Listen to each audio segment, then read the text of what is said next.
Looking for ways to keep the kids entertained while traveling? Netflix Games lets them jump into fun, creative adventures at no extra cost. Everything's unlocked with your Netflix membership. From Paw Patrol Academy and Lego Duplo World to Barbie color creations and World of Peppa Pig, there's something for every little explorer. And you don't need Wi-Fi. Kids can play anytime, anywhere.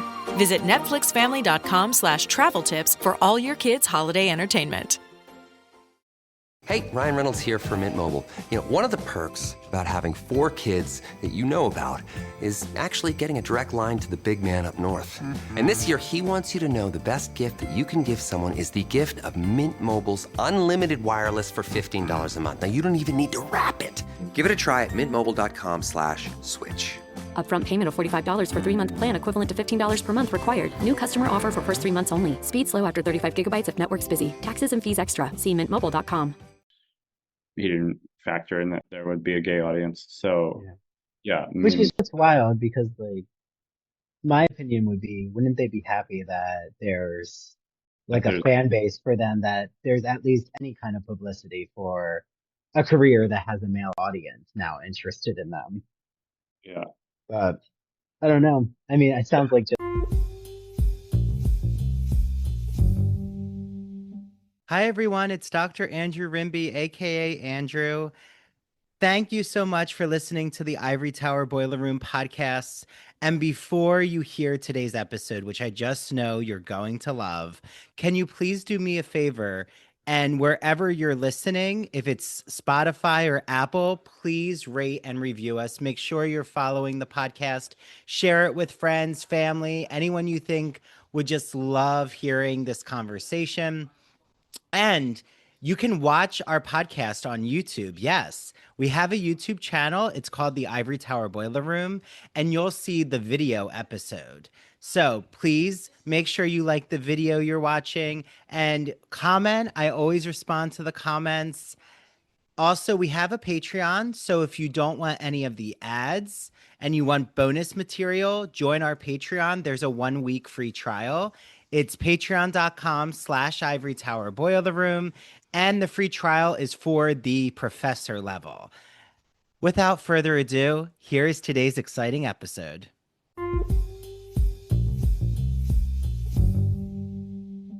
Hello, everybody. How's it going? My name is Sean. I have been the intern over here at the Ivory Tower Boiler Room with Andrew for this past semester, and it has been so lovely. Anything you've seen online, from graphic designs to the cuts to ads during episodes, well, that has been me. If you want to support more of me and my face, you could go see me and my face and my friends' faces over at our podcast on YouTube at The Salesman After Hours. And if you want to support us on all other forms of social media, please feel so inclined to over at Salesman Pod on all socials. Enough about me. Let's get into today's episode. So, this one's kind of crazy because this was not expected to be a full-fledged episode for your guys' ears to intake all this glorious information to. It was really just a conversation between Andrew and our friend Danny over at Playgirl Publishing. What was supposed to be a pretty chill and casual conversation ended up being just layered with the incredible history of Playgirl Publishing, the overlap of audiences from queer and female audiences, and maybe some maybe a couple celebrity names dropped here and there. I don't know. It seemed pretty juicy to me. So this is going to be an audio only episode. We hope you guys enjoy. It's going to be a lot of fun. We'll see you guys at the end. Take a calendar. You didn't get the 2025 one yet, right? No, I had the 24 one, and then I moved, so Okay. I don't Yeah. have a new one yet for my wall, which I'm sure my boyfriend will be excited about. Yeah, no, I'll totally Um, send you one. but yeah, I guess my questions for you, after I look through your article, Mickey's article, is really going to be how did Playgirl shift away from kind of hiding the gay audience to then now what you've done, which is centered on, no, this is a huge portion of the readership are queer men, and we're not going to shy away from that conversation. Yeah, I mean, I think the brand has always been positioned as that it's for women and that it's made for women because it's such a niche market that never I mean, they were the first of their kind, and I think that lane is kind of worth staying in because nobody else is doing it, and I think that the gays follow along, looking at something in a voyeuristic fashion that, you know, it's not necessarily meant for them, but that makes it even more titillating for them, you know, rather than, you know, I don't know, when you watch like these gay porns and then the guy opens his mouth and it's like helium, you know. And so I think that kind of takes you know, there's a lot in the homo like sexual mindset and culture that idolizes like the manly butch and everything, and then these guys are actually straight, you know, most of them, the models. So I think Mhm. that is the angle of like desire for the gay readership as well, you know. Yeah, I And was gonna ask you, Danny, are there ever any out gay models who do Playgirl?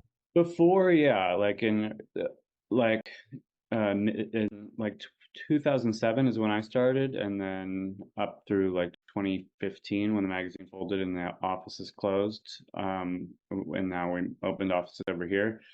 But yeah, I was doing that for sure. I mean, I was getting models from like Michael Lucas, and that was what the first cover that I did was 2007, and most of the models were from Michael Lucas Studios. But then Mhm. we kind of pulled it back just because it just seemed like it was going in the direction of like every, you know, there's just so much gay content online, and what has always been so unique about Playgirl is the women factor. So the you know, the idea that you'll see the book, and the book has interviews with Cher, Jane Fonda, Joan Mhm. Collins, Anne Mhm. Rice, you know, all these iconic women that if it's just a gay porn magazine, you're not going to get those women anymore. You know what I mean? No. Like Jane Fonda, we asked her to be on a new cover, and she said, "No, I could never be involved with a magazine with naked men." And we were like, "But you've been on the cover 3 times already, Jane. You know, you don't Oh, remember?" wow. Or, but I don't know if that was like in the Hanoi Jane days. But no, she's older now. Mhm. You know, maybe she just wants to distance from that. But yeah, I think it's important to stick with keeping the iconic women and the feminist roots there, because otherwise it just kind of gets too gray and becomes like just anything else. You know, you can go on Pornhub or, you know, it's just like the cultural legacy of the brand is the feminist roots and its embracing of of women as part of the team and part of the gaze, GAZE. And Mhm. yeah, so that's kind of like we scaled back the Yeah. gay motions just because it seemed like it was diluting the brand and into basically nothingness. I mean, 2016, 2017 is when it kind of fizzled out, and then had a resurgence. Mm. 20 with the issue 2020 in 2020 had Chloe Sevigny pregnant on the cover, shot by Mario Sorrenti, Mhm. and then the book is the first thing to come out since that, besides the online version. Yeah, so like everything is now, right, Playgirl Plus, which is like a digitized Yeah, archive, right? That you like subscribe to. and that is subscription based, but playgirl.com is still a monthly publication. Um, and we got Maluma for like to relaunch the flagship site in March. We got Maluma, who he's done that track with Madonna. He has a music Oh, video with. wow. Um, he has like, I don't know how many million followers, like a lot of followers. Let me see. Um, Yeah. he has 64 million followers. So Wow. he was our first big shoot of celebrity after doing like Campus Hunks of Fort Lauderdale was like the Huh. 2016 or whatever. That was like the last print mag, and then Chloe 78 2020, and then we did Maluma as our like premiere Mm. issue for the online new playgirl.com this year. So we Okay. started with Playgirl Plus just to start the archives process, and also that helped me with the book because that was definitely a pandemic project for me to just, I mean, Yeah. all stuff had to be scanned. Still not scanned. We're like 50% of the archives have been That's scanned. wild. How many magazines are there that have to be, or since the beginning of Playgirl? Yeah, around 600, I would say. I'll have to let me actually. I think I have an Excel spreadsheet of it. Are you connected then, Danny? Like, when did you start? Um, like, when did you start in your current position as, is it managing director? 475 issues is what the spreadsheet. 475. Okay.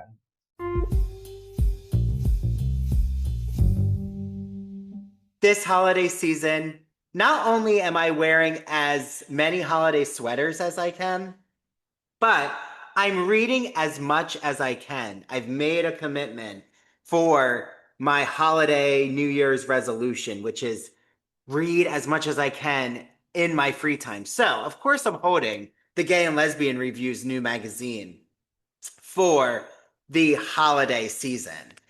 It is called Ethnographic Journeys, and it just covers so many exciting topics. Okay, it covers the Two-Spirit journey. It covers caste and gender in India. It covers gender identities in Native African societies, culture clash in South Africa. So many wonderful film, TV reviews. If you have never gotten your hands on the Gay and Lesbian Review, you have some catching up to do. So I'm so happy because I have a promo code you can all use. It is ITBR Choice. You get a free issue of the magazine. So make the November, December issue your free magazine issue. And those over at the Gay and Lesbian Review has shared really exciting news. Until February 15th, they are accepting applications for their writers and artists grant.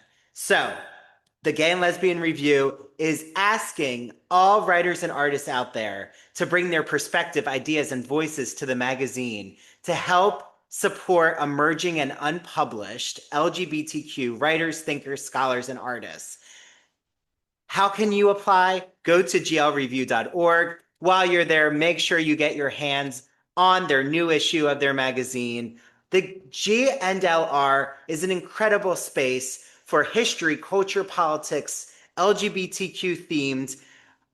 It's where I get my book recommendations, my film recommendations, my TV recommendations, shows that are happening in New York City that are queer themed. Let's just say I'm about to see Messy White Gaze, and I know, actually, my friend who I've had on the podcast just wrote a review on it, and it's going to come out soon. So keep your eyes out. Remember, ITBR Choice, promo code. Use it when you subscribe to either the print or the online edition.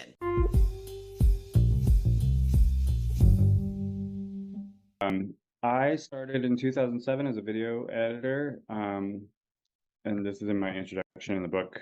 There was an ad that just said "gay video editor needed," and I was like, "Okay, I don't think that would fly necessarily anymore to put that as your job listing title." But this was 2007, and I answered it thinking like I could do that, and I got the job, and then I was just like a lowly video editor, and they fired the producer that they had been working with, and I was like, I could do that job, and so they handed me a wad of cash and said, go make your first cover, and so that's what I did with the Beach Bodies on Fire with Fire Island 2007, and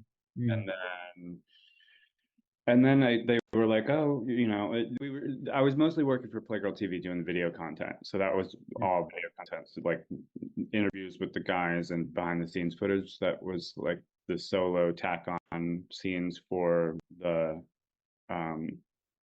they had boy girl content too. That was pretty much like for hotel rooms, like, $20 to watch an hour of Playgirl TV or whatever, but it's guy girl content, and then they would have like a bonus scene or whatever. And I never shot any guy girl content. I only shot solo dudes.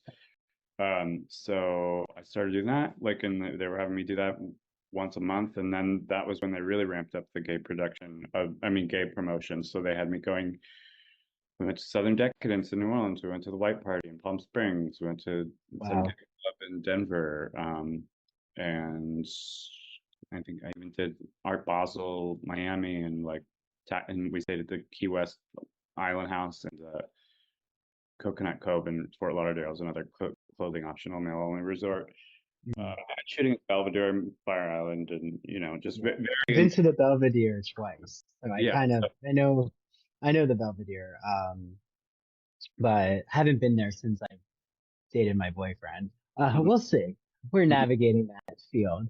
But like, I'm just curious, are you connected then to like, Mark McNamara, Naked Sword, or is that kind of like anything like that is more in its own niche That's its market? own thing. I actually produced a podcast with Mark that we're doing tomorrow, an episode with Sir Peter and one of the RuPaul drag queens. But that, I have a second job that is with Falcon Naked Sword. I don't know. Oh, okay. Where did you get the association from?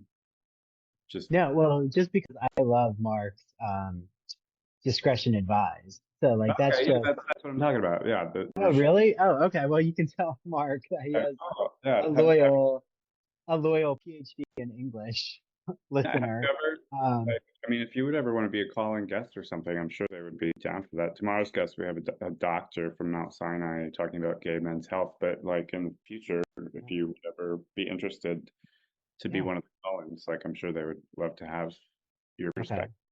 Well, if they ever need like gay literature recommendations, I can jump in. But no, that's so interesting. Okay, so like you balance the Falcon Naked Sword is like your one. That's fairly new, yeah. I started with them just like within the last year or two. So I've been with Playgirl for 17 years now. Wow.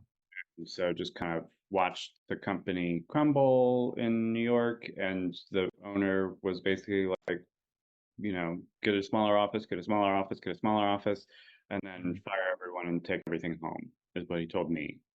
Wow. And so I had to do that. And then I took everything home. I had a storage unit in New York, and I had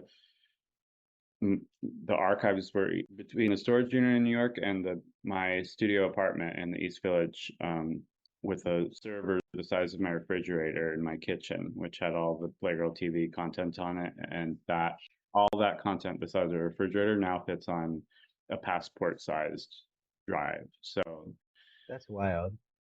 we chucked that thing in the trash when I moved here. But and now I live in LA. But I moved all the archives across the country during COVID. Well, actually, it was January, February that I moved them across the country, and then COVID hit in March. So moved them across the country, and then I had planned to move over here like March or so in 2020, but things got delayed, obviously, and then I wound up coming in August. And we have an office out here, just a small one, just to like have meetings and to keep the archives and like the fulfillment.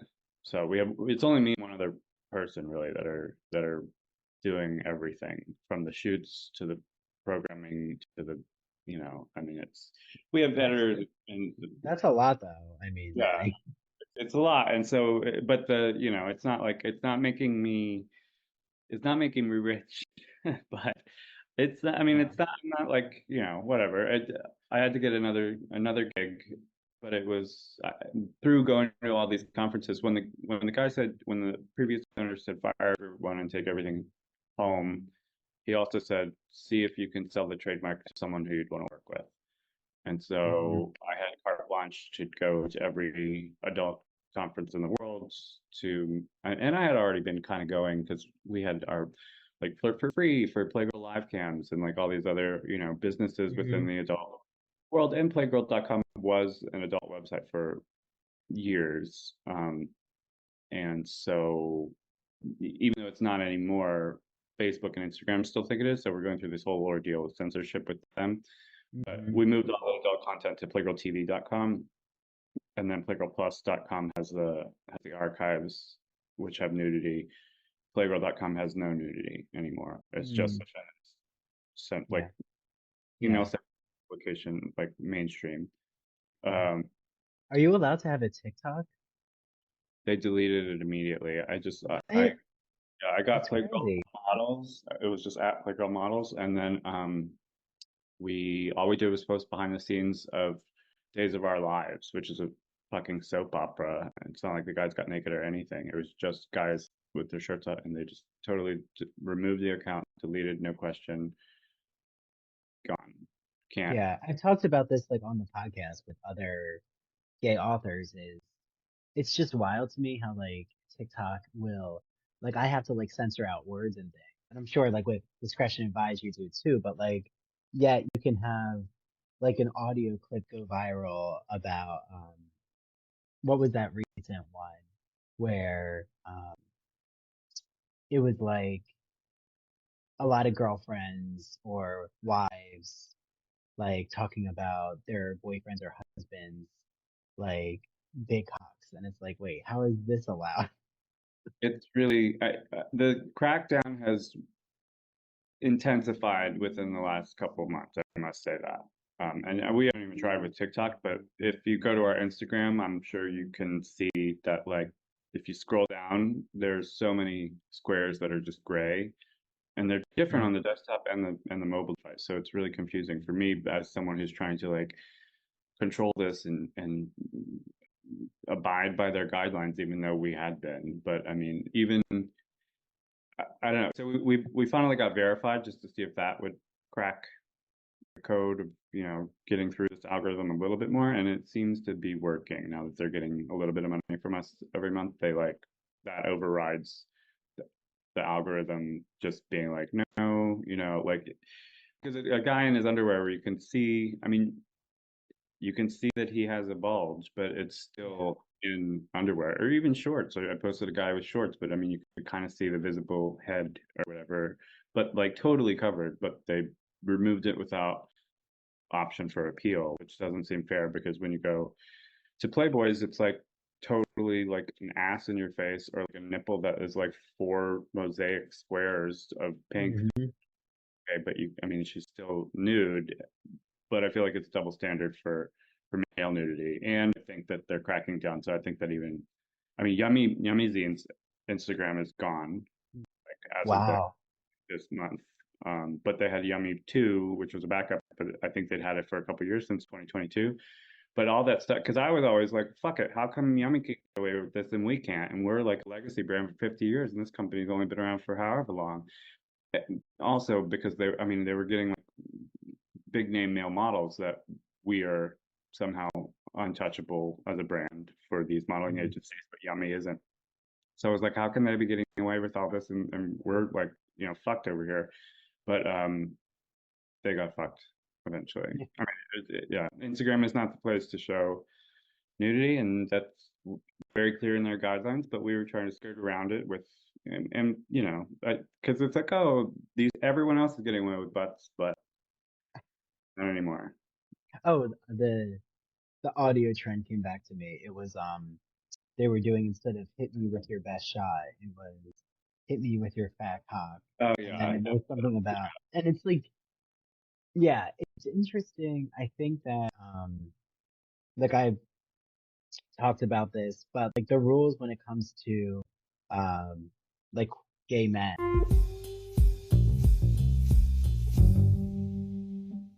This holiday season, I'm so excited to talk about my favorite academic publisher, Broadview Press. Broadview Press has just incredible anthologies, classic books, history of literature, philosophy, you name it in the humanities, Broadview Press has you covered. So I've had guests on here like Dr. Jeffrey Andrew Weinstock to talk about his pop culture for beginners book, his mad scientist guide to composition. You know, he's an incredible horror gothic literary scholar. So definitely listen to the podcast I did with him. I had a vampire literature discussion, a wonderful Wizard of Oz conversation. So always so many exciting Broadview Press guests that I have on, and I have a few new episodes coming out soon this holiday season, all about how to teach writing and composition. So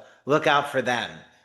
And there's a few books that I definitely want to highlight. So make sure you have on your radar Broadview Press's new anthology of science fiction, a book about original inquiry, a guide to research for undergraduates. I mean, when I'm teaching my students the research essay, definitely I could use that book. Good Reasoning Matters, a guide to critical thinking in a digital age. Okay, well, I hope to talk to all of these editors, but yes, we definitely need critical thinking in this digital age. I keep saying we need to have courses in college for social media literacy to understand what is going on these apps. So that's called Good Reasoning Matters.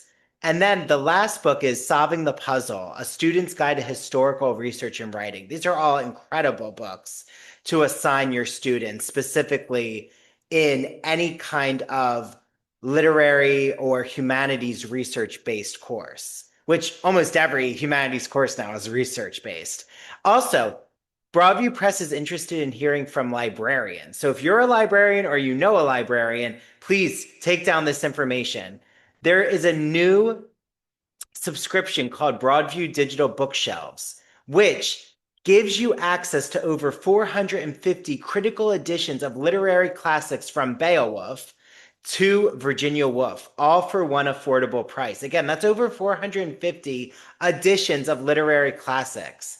Go to ebooks at broadviewpress.com. So if you're even just a classic literature lover, check out Broadview Digital Bookshelves. Okay, I hope you all enjoy Broadview Press, and I have a 20% off code for you all. It is Ivory Tower, right? Ivory Tower at the checkout, and you will receive 20% off all Broadview Press orders. My name is Percy Jackson. Getting in trouble is like breathing for me.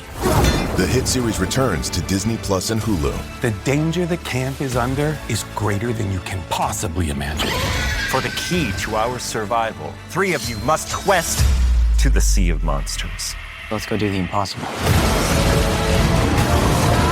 I'm not gonna let some stupid monster stand in my way.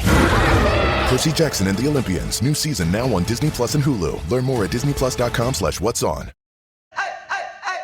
Meet the computer you can talk to. With Copilot on Windows, working, creating, and collaborating is as easy as talking. Got writer's block? Share your screen with Copilot Vision to help spark inspiration, and use Copilot Voice to have a conversation and brainstorm ideas. Or maybe you need some tech help. With Copilot Vision, Copilot sees what you see. Let Copilot talk you through step-by-step guidance so you can master new apps, games, and skills faster. Try now at windows.com/Copilot.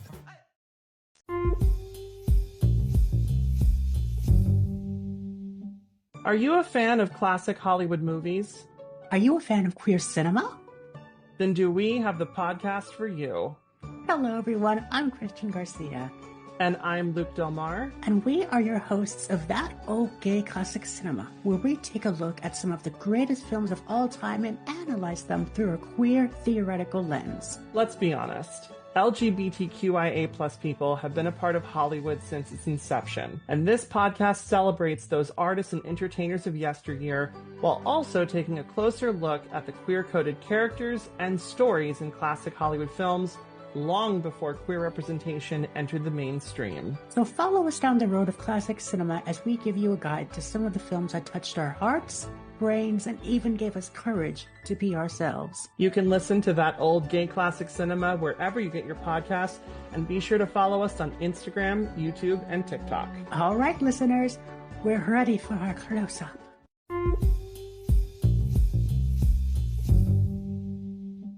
It's like the rules are so ambiguous. And we're still, I think, trying to figure it out. But like you said, I think there's like a stricter crackdown happening right now, and that's concerning. Yeah, and it started happening before the election, so I don't think it's that to blame, but I don't think it's going to get any easier for anybody. Well, that's true. But yeah, I think that if you wanted to involve Mickey, that could definitely be interesting. I think my whole perspective is coming from academia, gay studies, like more about like the history of the Playgirl reader, like just how did this become such, a phenomenon, and like where is Playgirl now? Which definitely, Danny, you have so much already I can tell to speak to about it as like a brand now. Um, and like where does it go in this digital age? Which like with OnlyFans, and like that's even something I'm just curious. Like one of my interview questions will definitely be like, who are these models? Like, what other worlds are they coming from? Like, where else do they intersect? Like, do they intersect in like a Falcon Studios world, or do they intersect in like a, Mr. December of yeah. 2020, December 2023, unbeknownst to us. I mean, because we really do vet these guys to like try to get a needle in a haystack of like, this guy has only shown us his junk and nobody else.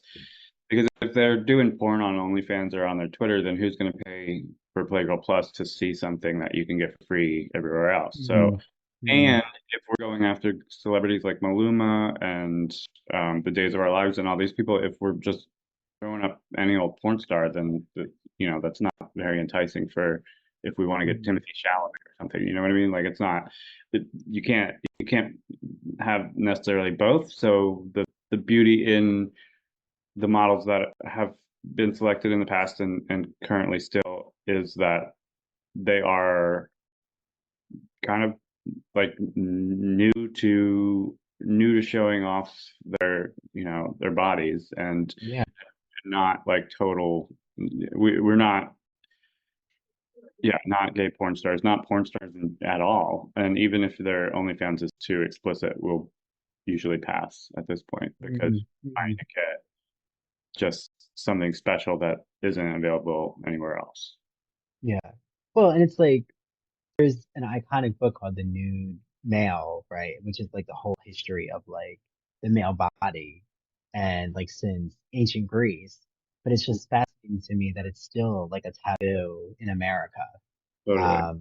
Like, do you ever face like something I would definitely want to ask is like, right, you had so many prolific male celebrities. Has there ever been like a resistance of like wanting to feature their photos again? And they're like, no, like trying to fight back against like featuring um their nudes. Brad Pitt sued and won, and so his issue is illegal. um, but that was also, it was paparazzi shots of him and Gwyneth Paltrow when they were dating, and paparazzi shots of them naked vacation. So that, I mean, that was before my time. I think it was 1998. But that episode, I mean, that issue had to get pulled from the shelves, and I think Leonardo DiCaprio nude also. And that was just the nudity from that was him, and that he plays the author Rimbo in Totally movie, and you can see it, his whole junk and front and back, just in like stills from the video from that, and that's what was published in Playgirl. And he sued, and we settled outside of court. So, with both Brad Pitt and Leonardo DiCaprio have noticed and been unhappy with Playgirl's usage of them, but those are not shoots that Playgirl produced. Marcus Patrick, who was a soap opera star, he did show junk and then was upset he said it ruined his career. I don't know if that got him fired from Days of Our Lives or whatever one he was on, but he attributes, that's what got him fired. So that he obviously, I mean, he's still in the book, and the book is a history compendium of, like you can't rip the pages out of something that's already, you can buy on eBay. You know what I mean? Like, in the magazine might be in the book. So although I didn't put I mentioned the Brad Pitt thing, I didn't put the Brad Pitt cover or anything like that, just because I don't want to reopen that can of worms, or Leo. But as far as Marcus Patrick, he was upset after doing it. Keith Urban, there's like a resurgence. If you Google Keith Urban Playgirl, he was just talking recently on a podcast about how he would have done anything for his career at that point. So that's why he did Playgirl. But we haven't like retweeted that or reposted, because like if you talk about our brand and say like I would have done anything, like even Playgirl, it just makes us sound like even this garbage, you know? So like it doesn't elevate the artistic value, like which if is there. And who else? Peter Steele was upset with the gay audience that was, you know, lusting after him, and did a really homophobic song called "I Like Goyles" after that. Girls, but spelled weird, Goills. Wow. And the lyrics of that are really, really like gay bashing, basically. So, but he died of like sepsis or something shortly after. So that's not, you know, but he was definitely upset that Shawn Michaels, the WWF wrestler, he was pissed that so many gays started paying attention to him after doing Playgirl. He didn't factor in that there would be a gay audience. So yeah, I Which mean, is just wild because like my opinion would be, wouldn't they be happy that there's like a fan base for them, that there's at least any kind of publicity for a career that has a male audience now interested in them? Yeah. But I don't know. I mean, it sounds like just internalized homophobia. We've been we just did 2 events in New York, one at Bookmark and the other one talk at Soho House, and that was a moderated discussion with this guy Travis Paul Martin, who works at Soho House and has a, I don't know if he's a PR person or, but he had all the talking points, and me and Nikki and him were on the stage, and that was a full house, and you know that Nice. we're an anonymous in that, and now we're doing Chicago on December 12th at the Chicago Soho House. So we're not anonymous. I mean, I try to involve the former editor-in-chiefs, the girls, Michelle Zip and Nicole Caldwell. They also have essays in the book, one of them on the oral history of Playgirl 50 years, and the other one on the feminist point of view.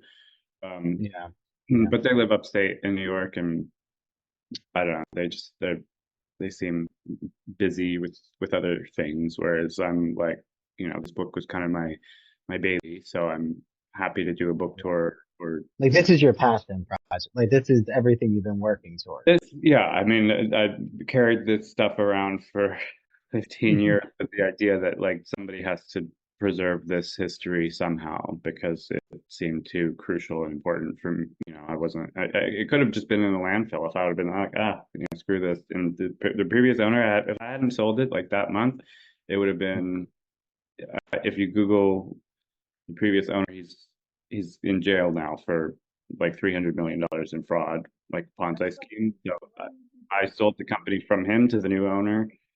Wow. Month of him getting investigated for all that fraud, which I had no idea what was going on. I was in New York. I was a remote worker. That was all going on in Florida.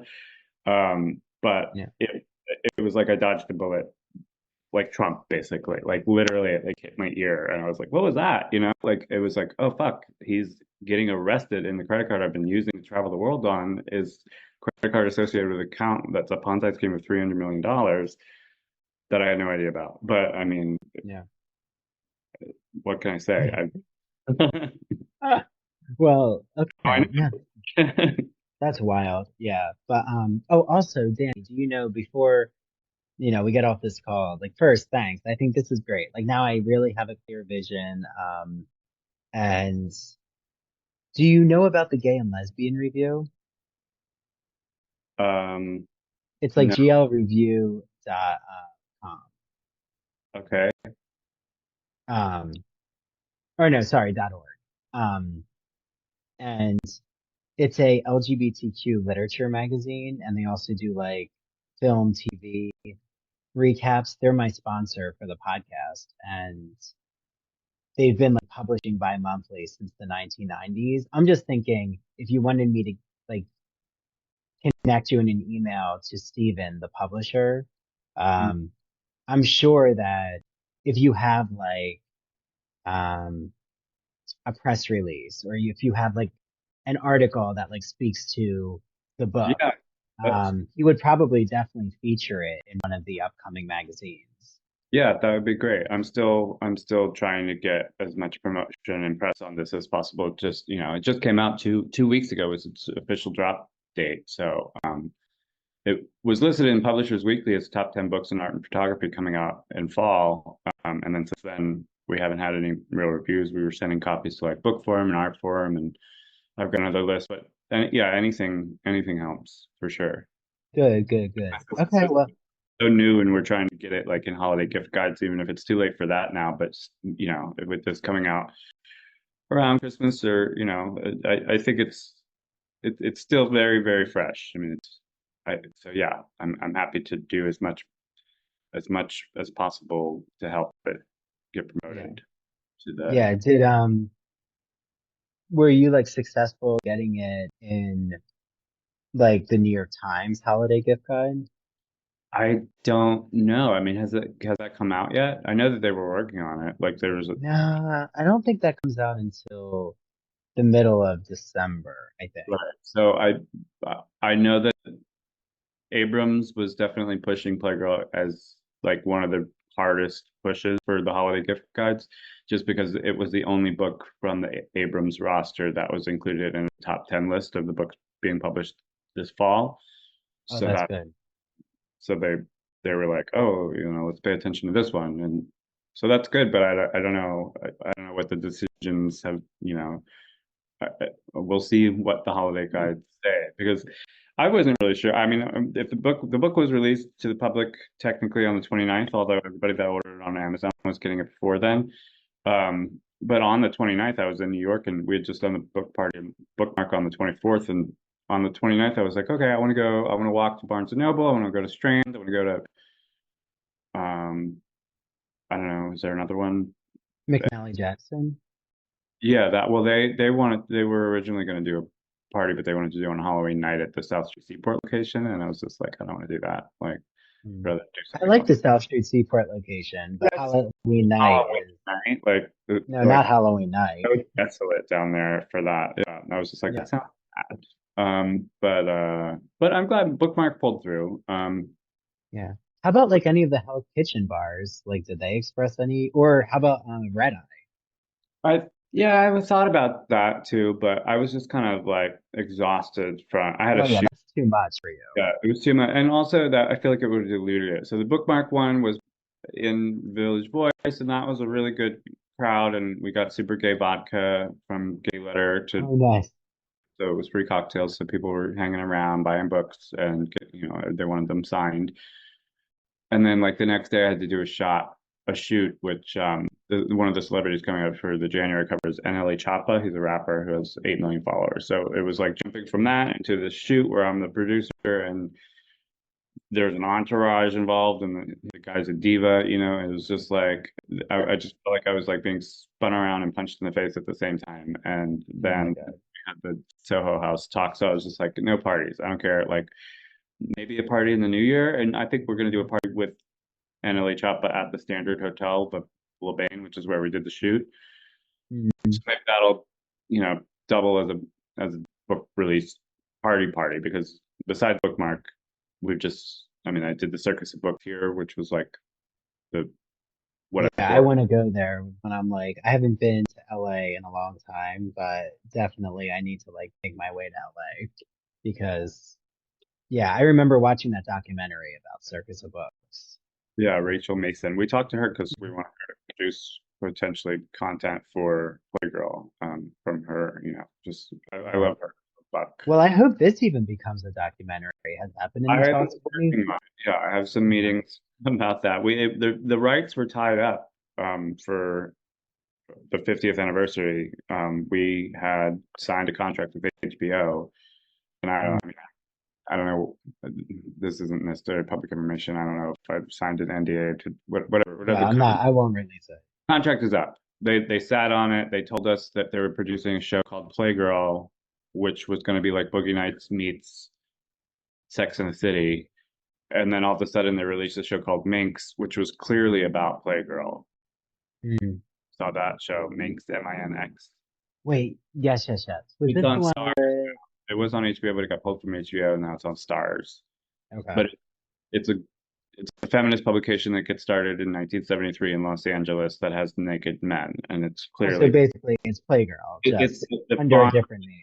it's the font, it's the layout of the covers of the magazine. Everything is ripped off Playgirl, and they didn't bother to ask us, or they were coming into our offices and looking at our content, saying that they were going to give it to us as Playgirl, and then they turned around and did something completely different. Or they Wow. had two different projects and they just were like, we can't do both. So they screwed us and they sat on the rights for 2 or more years, and then we're like, and then we were like, okay, well, you just wasted our time, and like we were approached by several people about doing a documentary, and we had to say no because our rights were with HBO, and so we're like, we're taking the rights back, and now I'm kind of shopping around the documentary idea. So Well, if you you're have definitely gonna. Yeah, if I like think of, a network by definitely what I can do is I'll set you up in an email like right now after we get done this. I'll send you like those 2 podcast episodes. Again, don't feel like you have to listen to all of them. Just if you want like an idea, I would say the um Manuel Betancourt one is probably the most of interest, but then I'll introduce you to Steven just because the Gay and Lesbian Review could be a good their Yeah. audience is a lot of like literary enthusiasts, and they like one of their writers is Andrew Holleran, who did Dancer from the Dance. Like it's a very like, nostalgic Yeah, gay that literary sounds group. perfect because I mean, we're not denying that aspect of the readership. I mean, Bruce did the foreword of the book, which is you can read most of it on playgirl.com too. If you go under archives, it's like it should be not far down the Oh, forward nice. reference. You'll have the book soon anyway, but yeah, I mean, it's of the new contributors of essays. It's Bruce LaBruce, me, and Mickey Boardman, which are 3 gays, and then the 2 former editor-in-chiefs, Nicole Codwell and Michelle Zip. So the gays even outweighed the girls and the and the new contributions, but it was really just because, well, I asked John Waters and he said he didn't have time, but Bruce Oh wow. really did do an amazing. Meanwhile, he's having dinner with me 3 times in Cape Cod, John Waters. I'm like, from the 3 hours that we spent on dinners, you could have written a 50. I don't care if it's 2 sentences, It but doesn't even take that long. Well, whatever. anyway, Bruce is really funny and Yeah. like. How about Andy Cohen? I'm sure he would write something. We talked about that, and we talked about one of Or how the. about if you were like the bart or one of you are the bartender and watch what happens. John Hill dated him, and he's the other host with the Discretion and Bias. So, Yeah. But we were joking about because Countess Luann did a Playgirl cover in the past. Having revisiting that and redoing that cover, and the ideas that like who would she be hugging? Because she's kind of like Janet Jackson, like from behind this beefcake. Oh, well, that's funny. And like one of the ideas we threw out was Andy Cohen, but I don't know that we would. I don't know. Countess and Andy Cohen would be the best option. We're still brainstorming that one. Well, it seems like you got a lot going on, Danny, but this is exciting. So, yeah, just let me know what Mickey says, like when, Okay. Yeah, he's ready. Yeah, yeah, but like maybe mid-December, definitely we'll get like a recording, and then I'll put it out, and we're going to be in yeah. Chicago.